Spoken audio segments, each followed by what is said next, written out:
অন্নপূর্ণাই আপনি কি বলতে চান বলুন? দাঁড়া দাঁড়া হয়নি, দাঁড়া সবই বুঝতে পারছি, কিন্তু ওইসব অন্নপূর্ণা এক পয়সা দেওয়া উচিত না, কোনো মেয়ে জিরো। কাজ না করে বিনা পরিশ্রমে সব পয়সা নিবে, পয়সা নিয়ে আবার তার জন্য আবার লাফালাফি, আমার মাইনা পাইছে সব। আর 36,000 কোটি টাকা করে ওটা যদি সরকারের খাতে জমা থাকতো, রাস্তাঘাট হতো, লাইট জ্বলতো, অনেক কিছু হতো। সব ড্যাং ড্যাং করে ছুটি যে বিনা পয়সা 3,000 টাকা করে নিয়ে যাবো, লজ্জাও নেই, কিচ্ছু নেই। আর ওই করে সরকারটা শেষ হয়েছে। প্রথমে শুরু করছিল মমতা ব্যানার্জি, বিনা পয়সায় কী বলে, বিনা খাট নিয়ে পয়সা দেবো 500 টাকা, ঠিক আছে। ওই সকলের এত মানে জিভে রক্ত লেগে যাওয়ার মতো আর কি। ওই তো উ দিত তাহলে কেন দিবেনি, ঠিক আছে। এবার ওদের ওই মেয়েদেরকে যদি জিজ্ঞাসা করা হয় যে ঠিক আছে মমতা তো চুরি করতো, তাহলে কেন করবেনি, এক গাদা চুরি করবে, ঠিক আছে। দিত মানে একটাও দিতে হবে, তাহলে যে চুরি করতো তাহলে চুরি করবে।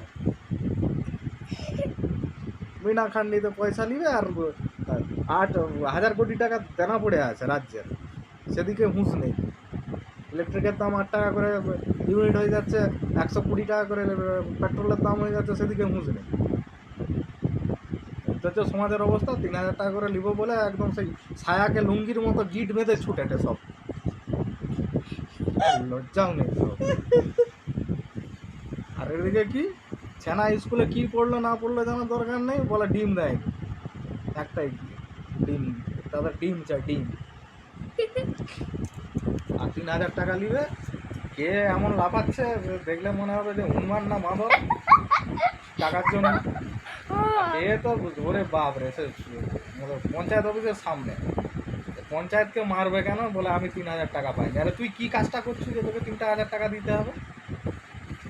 সে স্যার দৃশ্য দেখলে ছায়াকে এরকম লুঙ্গির মতো বাঁধছে এরকম করে দিয়ে পঞ্চায়েত অফিসের উপরে উঠেছে, পঞ্চায়েতকে ধরবে, আমি এখনো 3,000 টাকা পাইনি কেন। ওই তো সরকার ওই চলবে, ওইরকম হবে সরকারের অবস্থা। মমতা এইসব শুরু করে গেল, আর সেইটার খাসারাত দিতে হচ্ছে যে শুভেন্দু অধিকারী। সব ভাতা মাতা যা আছে সব বন্ধ করে দেওয়া হচ্ছে, তবে গিয়ে পশ্চিমবঙ্গটার উন্নতি হবে। কোথায় কলকারখানা হবে সেসব নিয়ে না ভেবে, ঠিক আছে, রাজ্যের উন্নয়ন কিছু হবে না ভেবে, তাকে যদি জিজ্ঞাসা করে আরে তো জানা এত হয়ে গেছে যে 8,000 কোটি টাকা, না মোট জানার দরকার নেই, আমি 3,000 টাকা নেব, 3,000 টাকা নিয়ে কী করবি, না আমি লিপস্টিক কিনবো, ঠিক আছে, হ্যাঁ লিপস্টিক কিনবো, মুখ কিনবো, আর দুর্গা পূজায় মেলা দেখতে যাবো যখন, তাহলে মুখে তাহলে দোকানে যে ফেসিয়ালটা কে করে দিবে, মোর ভুরু সরু করতে হবে, মোর কতই সরকার চিন্তা করবে নি,